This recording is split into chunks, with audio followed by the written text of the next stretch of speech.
Paniwalang-paniwala silang lahat. Alam ko naman na papagkakatiwalaan kita. May kinalaman ba kayo sa pagkawala ng relos? Ikaw ba nagnakaw ng relo? Magkakuntsaba ba kayo ni Benisa at binintang nyo kay Tata? Ma'am Margaret, maawa naman po kayo. Inosente po ang anak ko. It's not your daughter dahil wala siyang sugat sa kamay. Madam, parang nagsususpecha na si Ma'am Margaret sa amin ni Ma'am Benis. Hindi pwede malaman ni Tita Margaret na magkakuntsaba tayo ni Sharon. Hindi matatapos ang problema natin hanggat nandyan yan. Tata na yan! Uy! Tubig! Tubig! Naku, tubig! Ma'am, ano po nangyari, ma'am? Ay! Ma'am! Ma'am!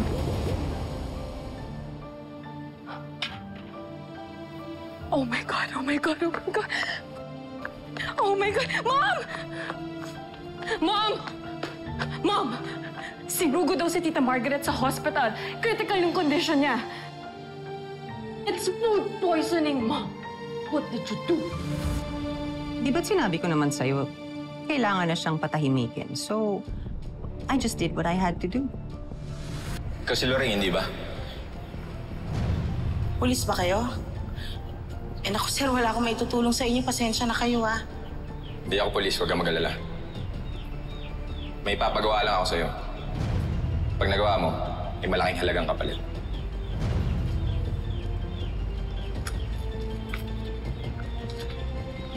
Hindi ako basta-basta nagtitiwala sa ibang tao.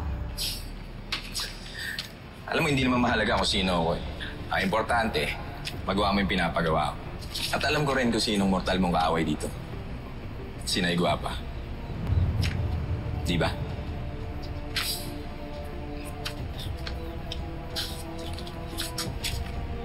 Eh, ano bang papagawa mo sa akin?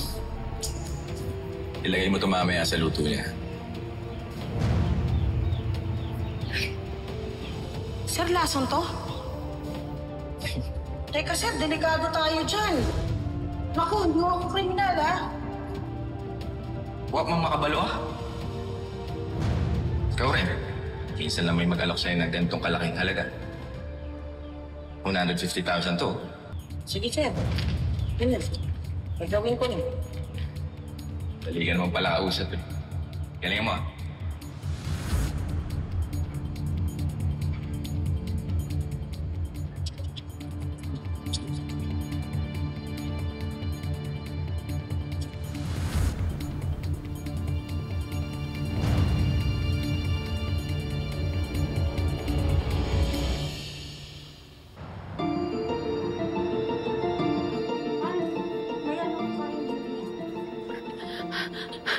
Where's Tita Margaret? Saan ang Sir Francis mo? Sa business meeting ko sa Tagaytay nang galing eh. Sa Siargao po, papunta pa lang din. Hindi ko nga po alam ang nangyari kay ma'am. Basta kumain lang po siya ng batchoy, tas yung nangyari na po yan. What happened to her? Ma'am, sa ngayon po ang alam po namin na food poisoning po siya. We're flushing all the toxins from her body. Where's her doctor? Dr. Suarez is on her way now. Eh, sino kayo? Magagaling ba kayo? Baka baguhan lang kayo, ah. Bring me the hospital director now! Excuse me, ma'am. Nasaan nanay ko? Francis! Uma! What happened?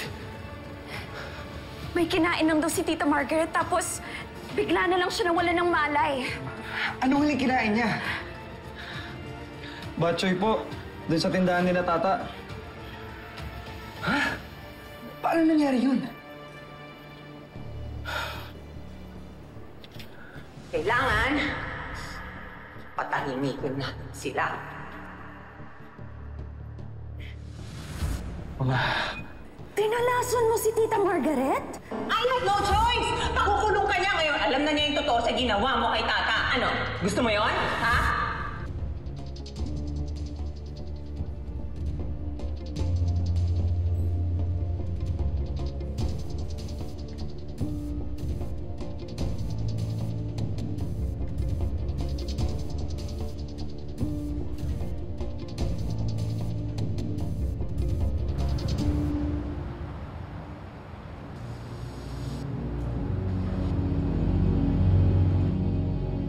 Ano ba? Kanina pa tayo rito. Paikot-ikot na lang tayo. Eh ano pa po bang gusto niyong sabihin namin? Eh, wala nga po kami kinalaman dun sa pagkalason kay Ma'am Margaret.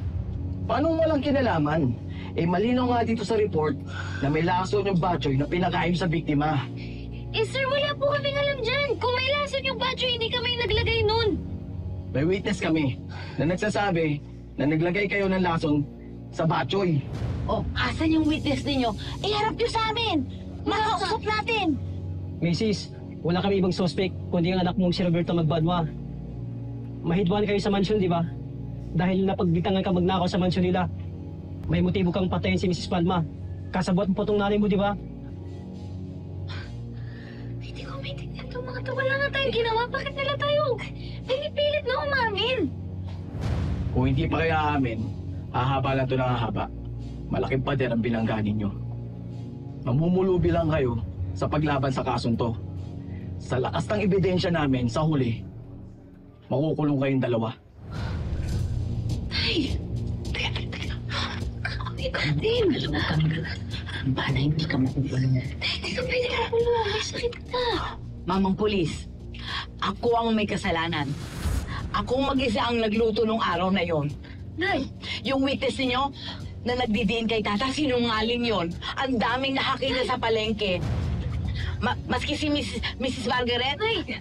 alam mo ho niya na mag-isa lang ho ako sa kusina nung araw na yon. Hindi po ito totoo. At saka, itong si tata ko, dumaan lang ho ito sa pwesto namin pagkatapos niya maghanap ng trabaho. Ano ang pinagsasabi mo? Wala siyang kasalanan! Ano ang sinasabi mo? Nagkarang maingay, anak! Wala siyang ginagawa. Sinasabi nilang yan. Pero wala kaming alam. Ako may kasalanan. Akong ikulong ninyo. Nay, ano ba sinasabi mo? Paraan para hindi ka makulong. Subong pa akong puputik. Kuya! Hey! Ano ba inaamin nyo? Diretso na sa selda yan. Inamin na. Oh, sige, huwag yun na ako alalahanin. Uwi na kayo kay Maymay. Walang kasama yung kapatid mo sa bahay. Kuya, maawa po kayo. Bisa may sakit yung nanay ko. Ano po ginawa ko? Nay! Nay! Ano na yan, magbutan?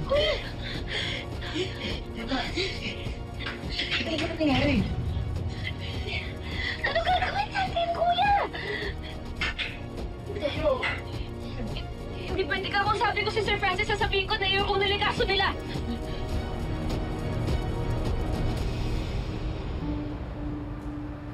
Hello, Tito. Please update me kung makakumbisi mo umuwi sa Pilipinas yung kilala mo magaling neurologist. Para ma-check up na si Mama. Okay. Thank you, Tito. What did your uncle say? Walang may pangako si Tito Johnny. But he said he'll try his very best para may sama sa Pilipinas yung doctor na kailangan natin. Tell him I'm willing to pay kahit na magkano.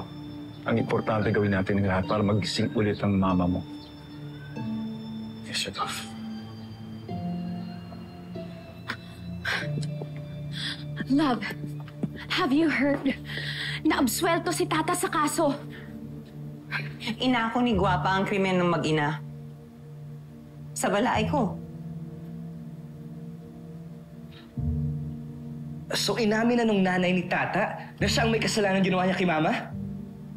Well, technically, yes. Pero dapat nadamay si Tata sa kaso. This is all my fault. I should have never brought Tata into our lives.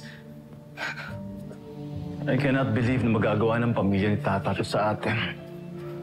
Mahirap paniwalaan. Napakabait na bata ni Tata. I don't even know who to believe anymore, Sir Goff. Basta klaro lang, comatose si Mama. And she has a slim chance of even waking up. I'm sorry, Sir Gob. Pero kung magiging mabait kayo kay Tata, magsisisi kayo. She is just deceiving you. Mas nakakatakot yung mga taong mabait lang sa una, pero sa uli, ahas pala. Kuya, bitawan niyo po. Kabis kailangan ko lang makausap si Sir Gob tsaka si Sir Francis. Pasensya na ho, hindi po talaga pwede pumasok. Isa po, napapakaawa po ako. Bitawan niyo na ako. Kailangan ko sila Yan, ha? Kuya, please. Napapakaawa po. Kailangan ko na sila makausap. Sige na po, Hindi po talaga pwede. Ano yun?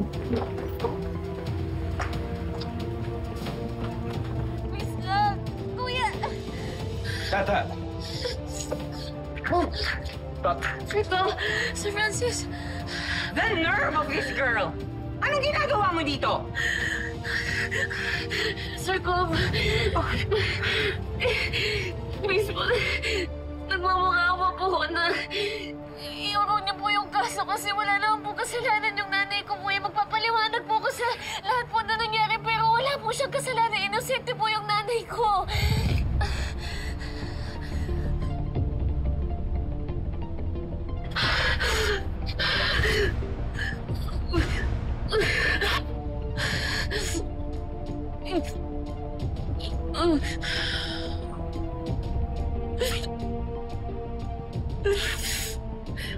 Tata. Tata, please don't embarrass yourself. Nasa polis at nasa korte ng kaso na to. Sila nang bahala na magpalabas ng totoo. Pero, sir, nagmamakaawa po ako, please. Wala po talaga kasalanan yung nanay ko, kaya nagmamakaawa po ka na iwarong niyo po sana yung kaso. Wala po talaga kasalanan si Rigua po. Wala po siya ginawa. Hindi po niya nilaso si Ma'am Margaret. Please, maniwala po kayo. Tata, pwede ba tumigil ka na? Dahil sa pagkain ninyo, nalaso ng nanay ko. Ang mga polis, kayo ang tinuturo. May witnesses na din silang hawak. And plus, umamin na yung nanay mo na siya ang may kasalanan. So tell me, how could I possibly believe you? Tata naman, anong akala mo, ha? Madadaan mo kami sa drama mo? Let the police do their job, and once they prove na ikaw nga ang may kasalanan, magpasensyahan tayo! Yan pa talaga yung pagkakakilala mo sa akin? Yung lahat ng pinagdaanan natin, wala lang yun sa'yo? Nakilala mo naman yung pamilya ko, di ba? Sa tingin mo ba, Sir Francis, magagawa yun ng nanay ko? Nalalasunin niya si Ma'am Margaret? Hindi niya kayang gawin yun! Kaya please lang po, Sir Gom, maawa kayo sa nanay ko. May sakit pa po yung nanay ko eh. Huwag niyo na lang yung kaso. Wala po siyang kasalanan. Hinamin niya lang po na may kasalanan siya kasi gusto niya lang ako protektahan pero wala siyang ginawa. Please lang po.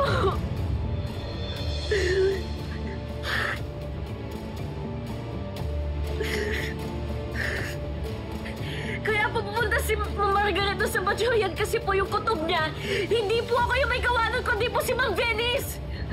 Kutob po niya na si Mang Venice po may kinalaman doon sa Rilos.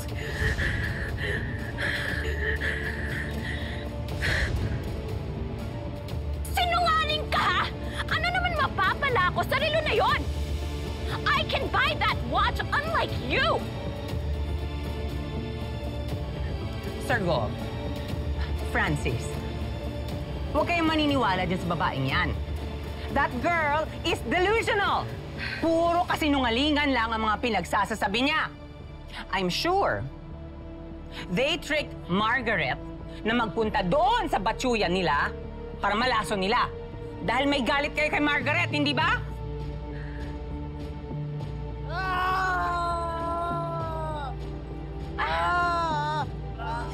Sir Gov! Sir Francis! Si Julius po nagwawala. Sinasaktan niya po yung sarili niya. Ay, sige, Sir Francis, go ahead. Kami nang bahala kumausap kay Tata. Love, please, unahin niyo na si Julius. Baka mapaano pa siya. Julius! Please, ayaw niyo pong hintayin ko na lang po dito si Sir Gov siya po si Sir Francis. Please lang po. Hindi ka ba talaga nakakaintindi, ha? Ayaw ka na nila dito. Hmm? Puro ka kasi drama eh. Ha? Tigil mo na yung kadramahan mo. Eh bakit ba takot na takot kayo makausap ko sila? Ha? Ano takot na takot kayo na malaman nila yung totoo? Bakit naman ako matatakot, ha? Eh kasi ikaw naman talaga yung may pakala ng lahat, di ba? Pinapain mo sa akin yung relo. Ikaw naman talaga yung lumasok kay Ma'am Margaret eh. Tumigil ka, ha? Ang kapal talaga ng mukha mo. Lakas ang loob mo, ha? Sige nga, May pureba ka ba? Wala! Hindi ba? Wala! Puro ka dakdak, wala ka namang ebidensya! Alam mo, dapat, ikaw din eh. Kakasuhan din kita. Gusto mo? Dagdagan ko yung kaso mo? Ha? Ang malinaw na ebidensya dito, sa inyo galing ang batsoy na may lason. Kaya wag na wag mo kaming babaliktarin, ha? Umalis ka na! Umalis ka na dito! Umalis ka na! Ay, umalis? Ayaw mo talaga umalis, ha? Tawon mo ako! Nangihiya ka! Bitawan mo ako, sabi!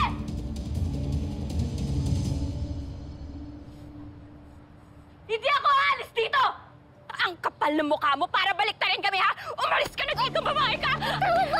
Ayaw mo talaga umalis, ha? Ha? Ayaw mo talaga umalis, ha? Ayaw mo talaga... Ang kapal ng mukha mo, ha? And don't you ever look at me with that face! Bitawan mo ako, sabi! Mami, yung pera!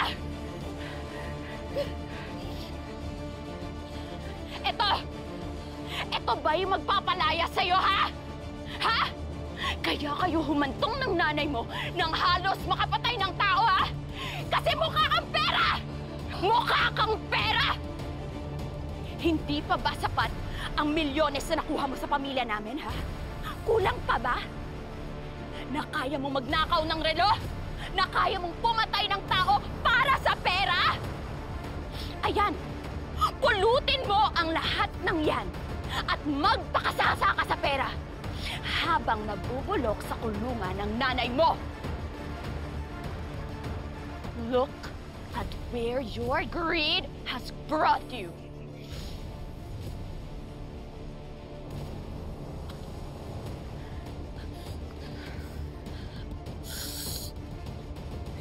Hindi ko kailangan ng pera.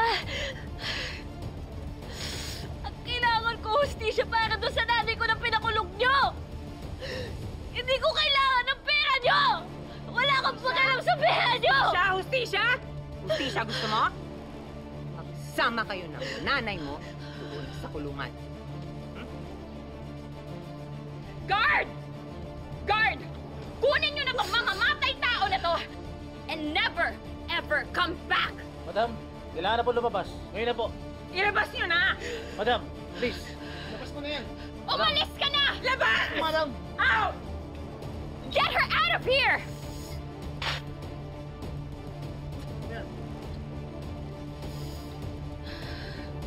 Lock that gate!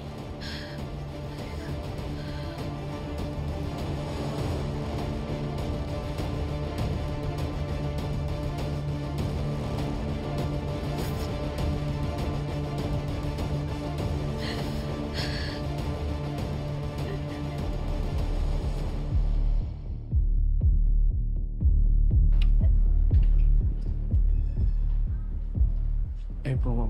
Ito lang.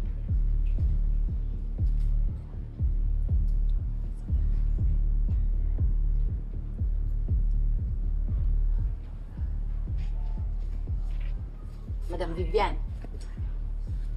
anong ginaubra mo din? Ha? Gusto ko lang malaman kung bakit mo inako ang pagkakalason ni Tata sa balay ko. Kung bakit mo inako ang krimen na ginawa ni Tata. At kayo naman, bakit parang sa tono ninyo, siguradong-sigurado kayo na si Tata ang naglason kay Ma'am Margaret? Ano pa nga ba? Kanino bang batchoy nakitaan ng pesticide, ha? Kakaiba ka rin, ano? Hindi namin kayang manakit ng kapwa namin, lalong-lalo na si Tata. Malay ba namin kung paano napunta yung laso na yun sa paninda namin? Saka alam mo ba, inako ko lang yung kasalanan na yun dahil ayokong makulong ang anak ko. Wala kaming kasalanan. Naintindihan mo ba yun? Hindi ako natatakot sa'yo! Bibigyan ako ni Tata ng abogado. Lalabang kami at lalabas lahat yung pako ninyong mag-ina. Lalabas lahat! Ang tapang mo? Ang tapang mo? Talaga! Tingnan mo nga itsura mo. Para kang daga. Daga na wala nang mapuntahan dyan sa loob ng kulungan mo. Hindi lang tong kaya kong gawin. Yan si Tata, kumanda siya. Pahihirapan ko siya na siya mismo ang kusang pupunta dito para samahan ka dyan sa loob ng kulungan mo. Kita mo, napakasama talaga ng ugali mo. Ha? Di lumabas din ang katotohanan na kayong mag-ina ang nasa likod ng panggigipit sa amin. Ano? How dare you say that? I didn't say anything like that. Don't you put words into my mouth, ha? Kayo talagang mahihirap. Ang hilig nyo talagang magsisi sa ibang tao yang storya ng buhay ng kahirapan ninyo. Hindi matatakpan ng yaman mo ang sangsang ng ugali mo! Oy, pangit! Ha? Oo! Sinong nakakulong? Ikaw! Oo, talaga! Talaga! Sige, yan ang gusto.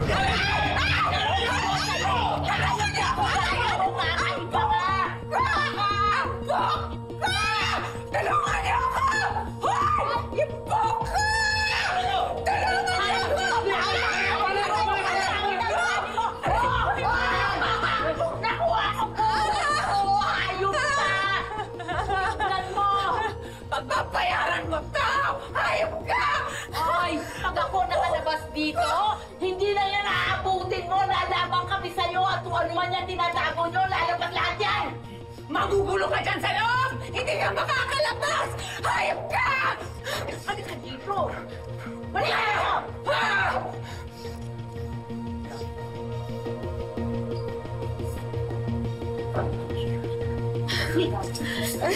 Ayos ka lang? Hindi ka. Ako ko. Nahihilo ko. Hindi ko alam. Nahihilo na ako. Salamat.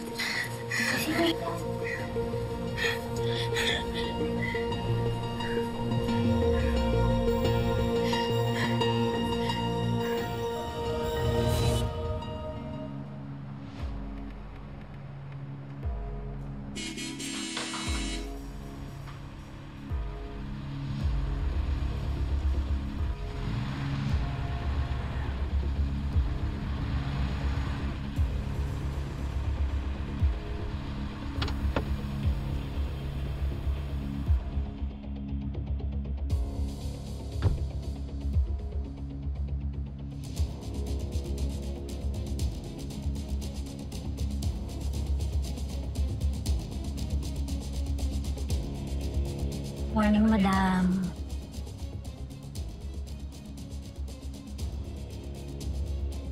Good morning po, Ma'am Dulce. You can call me Madam. Madam Dulce. Good morning po, Madam Dulce. Good morning.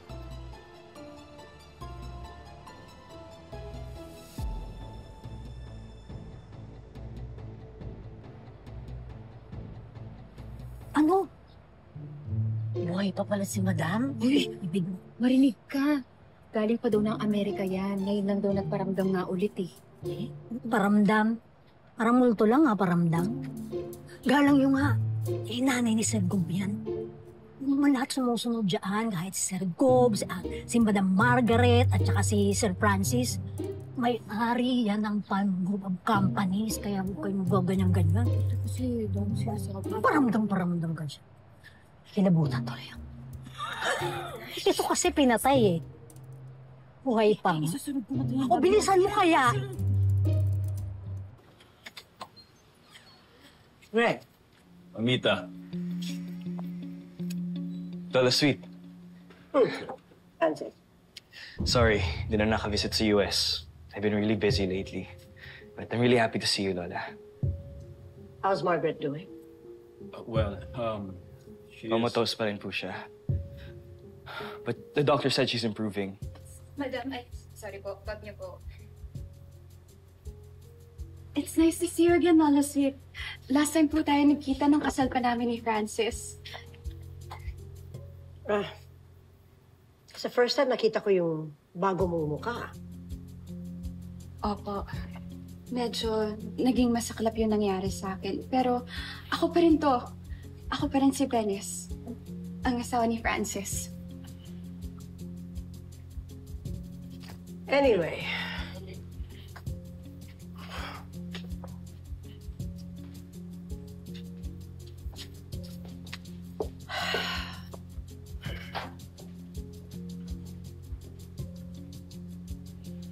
Very well. Let's get down to business. Napakasakit na nangyari kay Margaret. Let's face reality. Nobody can do her job like her. And that's why I came home.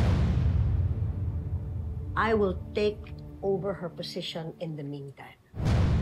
Anyway, Greg, kumusta yung investigation sa panglalason kay Margaret? Well, Mamita, iniimbestigahan na yung mga suspect sa paglason. Pero di pa sigurado kung sino may gawa.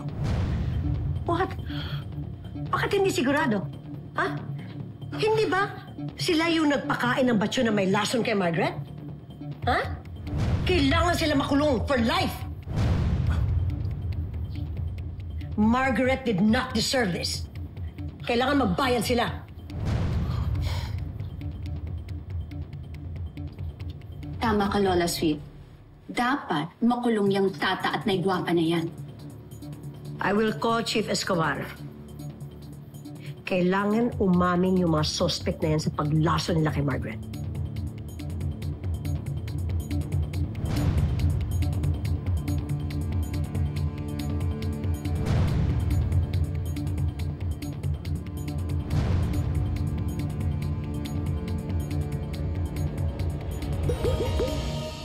Aray! Hoy! Sino ba? Hoy! Magtinakaw! Yes, hoy! Magtinakaw! Hoy! Magtinakaw! I just wish na anak sana yung nalason at hindi siya. I'm not convinced na si tata o nanay niya naglason kay Margaret.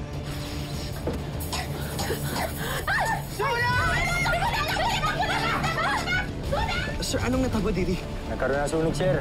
Yan, galing sa bahay niya, no? Sunog! Sunog! Huling beses ko na nakita si Carmen, kausap po niya yung anak niyang sanggol. Humihingi po siya ng tawad sa anak niya kasi ipapaampon na daw po niya. May importante lang akong sasabihin sa'yo, anak. Hindi akong imong nanay.